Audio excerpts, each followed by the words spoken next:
Selamat pagi siswa-siswi kelas 4A.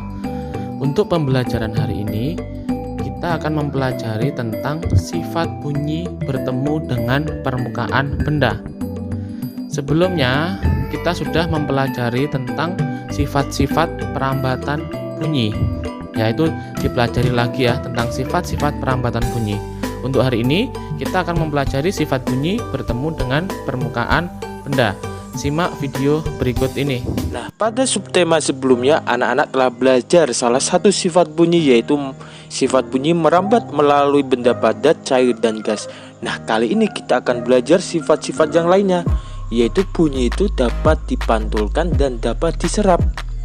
Bunyi akan dipantulkan dengan baik jika mengenai benda-benda yang keras, seperti permukaan dinding, batu, semen, besi, kaca, dan seng. Bunyi akan diserap jika mengenai benda-benda yang lunak seperti gabus, kapas, dan spons. Nah, pemantulan bunyi. Anak-anak kalau punya kelereng kemudian dilempar ke dinding yang keras, pasti akan mengalami pemantulan. Selain itu, anak-anak bermain bola basket, anak-anak melemparkan ke tanah, pasti akan memantul. Begitu juga dengan bunyi.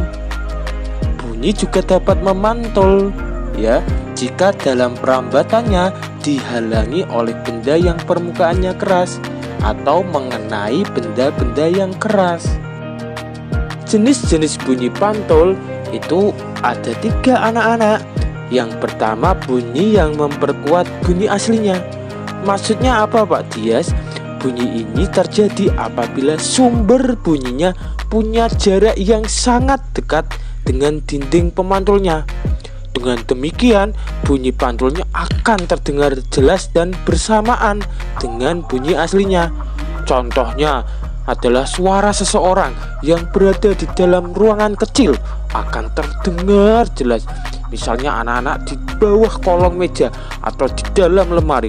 Kalau anak bersuara kecil aja pasti akan terdengar jelas sekali.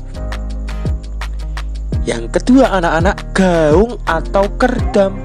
Nah, ini terjadi karena bunyi dipantulkan oleh dinding yang jaraknya tidak jauh dari sumber bunyi. Hal ini menyebabkan datangnya bunyi pantul bersamaan dengan bunyi asli yang belum selesai terucapkan. Akibatnya, bunyi pantul mengganggu bunyi aslinya sehingga suara yang terdengar tidak jelas. Contohnya adalah pemantulan bunyi yang terjadi di dalam bioskop. Nah, untuk menghindari terjadinya gaung, maka dinding di dalam bioskop atau gedung konser dilapisi oleh bahan-bahan yang lunak seperti karpet, busa karet, dan gabus. Nah, gaung ini terjadi jika bunyi dipantulkan pada permukaan yang keras.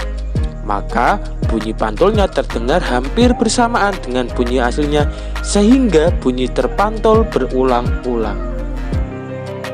Nah, yang ketiga, anak-anak, gema. Gema terjadi karena bunyi dipantulkan oleh dinding yang jaraknya jauh dari sumber bunyi. Hal itu menyebabkan datangnya bunyi pantul setelah bunyi asli selesai terucapkan. Jadi bunyi pantul yang terdengar lengkap sesudah bunyi asli. Gema sering terjadi di gua-gua, lembah-lembah, dan bukit-bukit yang jaraknya jauh serta permukaannya keras dan rapat. Selain itu, gema juga dapat dipergunakan untuk mengukur kedalaman jurang atau gua. Paham ya anak-anak? Bunyi itu juga dapat diserap. Benda-benda yang dapat menyerap bunyi adalah benda yang permukaannya lunak. Benda yang demikian disebut peredam bunyi. Misalnya karpet, goni, kertas, kain, busa, dan wol. Benda-benda tersebut digunakan untuk mencegah terjadinya gaung atau kerdam. Nah, biasanya itu digunakan pada dinding dan langit-langit gedung pertemuan, studio rekaman, dan gedung bioskop. Nah, itu dilapisi dengan bahan-bahan tersebut supaya tidak terjadi gaung. Sekian pembelajaran pada hari ini. Kurang lebihnya mohon maaf. Ingat untuk tetap menjaga protokol kesehatan. Terima kasih dan sampai jumpa.